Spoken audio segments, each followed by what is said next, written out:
Hello student.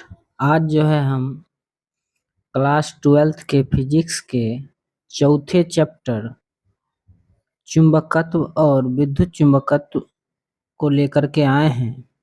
इसमें जितने भी महत्वपूर्ण एमसीक्यू क्वेश्चंस हैं उन पर आज हम चर्चा करेंगे। इसको जो है अच्छे ढंग से देखिए। जैसे पहला क्वेश्चन कहता है कि चुंबकीय क्षेत्र की एसआई मात्रक क्या होता है।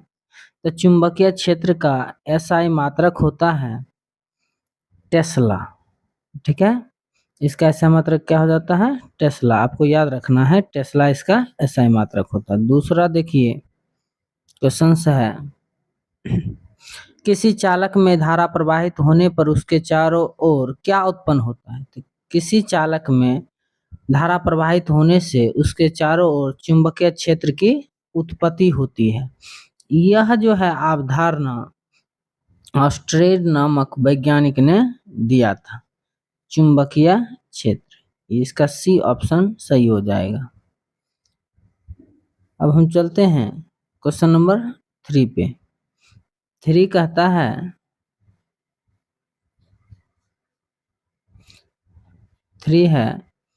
कि बायो सावर्ट नियम किससे संबंधित है। तो बायो सावर्ट नामक वैज्ञानिक ने किसी चालक तार में प्रवाहित विद्युत धारा के कारण उसके चारों ओर उत्पन्न चुंबकीय क्षेत्र के बारे में बताए थे। तो इसका आंसर हो जाएगा बी, चुंबकीय क्षेत्र। ठीक है, और जो है अगले क्वेश्चंस की ओर ये है अपना कि चुंबकीय क्षेत्र की दिशा ज्ञात करने के लिए कौन सा नियम प्रयोग होता है। तो चुंबकीय क्षेत्र की दिशा को ज्ञात करने के लिए दाहिने हाथ का अंगूठा नियम का प्रयोग किया जाता है। यह आपका जो है 5 नंबर क्वेश्चन है। 6 नंबर क्वेश्चन पर चलते हैं।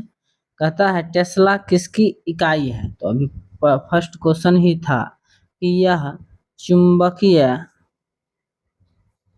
चुंबकीय फ्लक्स घनत्व का एसआई मात्रक है, अर्थात चुंबकीय क्षेत्र का जो है मात्रक होता है। ठीक है, आगे चलते हैं। आगे क्या है? चुंबकीय फ्लक्स का एसआई मात्रक क्या होता है। चुंबकीय फ्लक्स का एसआई मात्रक होता है वेबर। ये भी आपको याद रखना है क्योंकि ये सब एग्जाम में बहुत ही ज्यादा पूछे जाते हैं। अगला है परिनालिका के भीतर चुंबकीय क्षेत्र होता है लगभग समान होता है। हर जगह क्या होता है? लगभग समान होता है। इसका ऑप्शन सी जो है राइट हो जाएगा। 9 नंबर क्वेश्चन देखते हैं। कहता है कि विद्युत चुंबक बनाने के लिए किसका प्रयोग किया जाता है। तो नर्म लोहे का प्रयोग किया जाता है। तो इसका बी आंसर हो जाएगा। अगला है कि चुंबकीय क्षेत्र रेखाएं आपस में क्या होती है? मिलती है, काटती है, समांतर रहती है, कभी नहीं काटती है। इसका आंसर हो जाएगा कभी नहीं काटती है, क्योंकि हम चुंबकीय क्षेत्र रेखा के गुण में बताए थे कि चुंबकीय क्षेत्र रेखा कभी एक दूसरे को काटती नहीं है। आगे देख लेते हैं। आगे है लॉरेंज बल का सूत्र क्या होता है। तो लॉरेंज बल का सूत्र होता है F बराबर Q into V cross B। इसका ए आंसर जो है राइट हो जाएगा। आगे है 12 नंबर, चुंबकीय क्षेत्र में गतिमान आवेश पर बल कब शून्य होगा। तो बल जो है तब शून्य होगा जब जो है V और B एक दूसरे के समांतर होंगे, अर्थात बीच में जो है एंगल 0 डिग्री का बनेगा, तब हो जाएगा इसका। ये हो गया आपका 12 नंबर क्वेश्चन। अब हम चलते हैं क्वेश्चन नंबर 13 पे। 13 क्या कहता है? परिनालिका में चुंबकीय क्षेत्र बढ़ाने के लिए क्या किया जाता है। चुंबकीय क्षेत्र को बढ़ाने के लिए क्या किया जाता है? तो कुंडली की संख्या में वृद्धि की जाती है। कुंडली की संख्या में जितनी ज्यादा वृद्धि की जाएगी उतनी ज्यादा जो है चुंबकीय क्षेत्र का मान बढ़ता है। आगे है फ्लेमिंग का बायां हाथ नियम किसमें प्रयोग होता है। तो फ्लेमिंग का बायां हाथ का नियम मोटर में प्रयोग होता है। ये हो गया आपका। फिर है 15 नंबर, फ्लेमिंग का दाहिना हाथ नियम किसमें प्रयोग होता है? दाहिना हाथ नियम जनित्र में प्रयोग होता है और बायां मोटर में। ठीक है, ये भी आपको याद रखना है। आगे है चुंबकीय क्षेत्र रेखाएं उत्तर ध्रुव से निकलकर कहाँ जाती है? तो दक्षिणी ध्रुव में जाती है, दक्षिणी ध्रुव में। इसका आंसर ये हो जाएगा। 17 नंबर क्वेश्चन कहता है कि विद्युत मोटर किस सिद्धांत पर कार्य करता है? तो चुंबकीय प्रेरण के सिद्धांत पर जो है विद्युत मोटर कार्य करता है। तो ये हो गया आपका 17। अब चलते हैं 18 नंबर क्वेश्चन पे। कहता है कि धारा का मात्रक क्या होता है?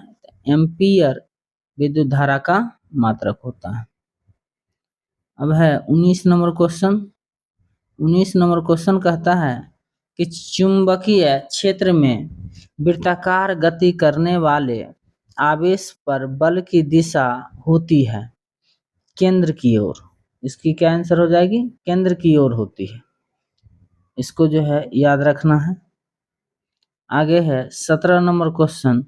17 कहता है विद्युत चुंबकीय प्रेरण की खोज किसने किया था? तो फैराडे नामक वैज्ञानिक ने विद्युत चुंबकीय प्रेरण की खोज की थी। इसका जो बी आंसर हो जाएगा। आगे देखते हैं 21 नंबर क्वेश्चन। कहता है ट्रांसफार्मर किस धारा पर कार्य करता है? तो ट्रांसफार्मर जो है एसी धारा पर अर्थात प्रत्यावर्ती धारा पर कार्य करता है। आगे है 22 नंबर क्वेश्चन। कहता है कि किसी चालक में प्रेरित धारा उत्पन्न होती है जब क्या होती है? चुंबकीय फ्लक्स में परिवर्तन होती है। इसका जो है राइट आंसर आपका हो जाएगा बी। चुंबकीय फ्लक्स में परिवर्तन करने से ही प्रेरित धारा उत्पन्न होती है। आगे है लेंज का नियम किसके संरक्षण को दर्शाता है? तो ऊर्जा संरक्षण के नियम को लेंज का नियम दर्शाता है। ये हो गया।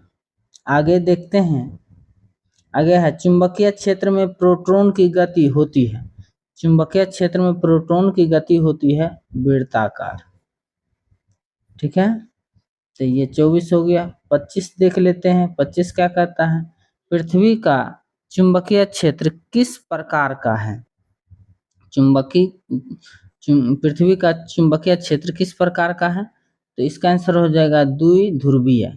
द्विध्रुवीय है, क्या कि इसमें उत्तरी ध्रुव और दक्षिणी ध्रुव होते हैं। आगे देख लेते हैं। आगे क्या कहता है कि चुंबकीय क्षेत्र रेखाओं की सघनता क्या दर्शाती है? ताप को, शक्ति को, क्षेत्र की तीव्रता को, धारा को। इसका आंसर हो जाएगा क्षेत्र की तीव्रता को। आगे देख लेते हैं 27 नंबर क्वेश्चन। 27 कहता है 1 टेस्ला बराबर होता है, 1 टेस्ला बराबर होता है 1 वेबर प्रति मीटर स्क्वायर। इसका ये आंसर जो है राइट हो जाएगा।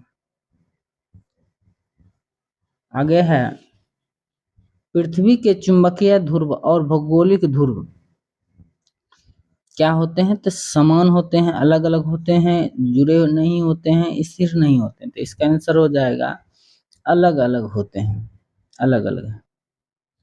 इसका 28 हो गया। अब 29 देख लेते हैं। कहता है विद्युत जनित्र किस ऊर्जा को विद्युत ऊर्जा में बदलता है? विद्युत जनित्र किस ऊर्जा को विद्युत ऊर्जा में बदलता है? तो इसका आंसर हो जाएगा यांत्रिक ऊर्जा को विद्युत ऊर्जा में परिवर्तित करता है।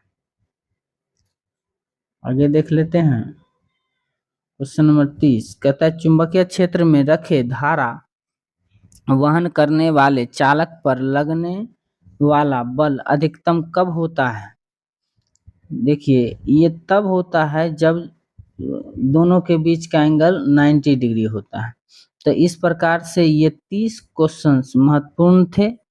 इसको जो है अच्छे ढंग से प्रैक्टिस करें और इसी तरह के वीडियो के लिए मेरे चैनल्स को सब्सक्राइब करें। धन्यवाद।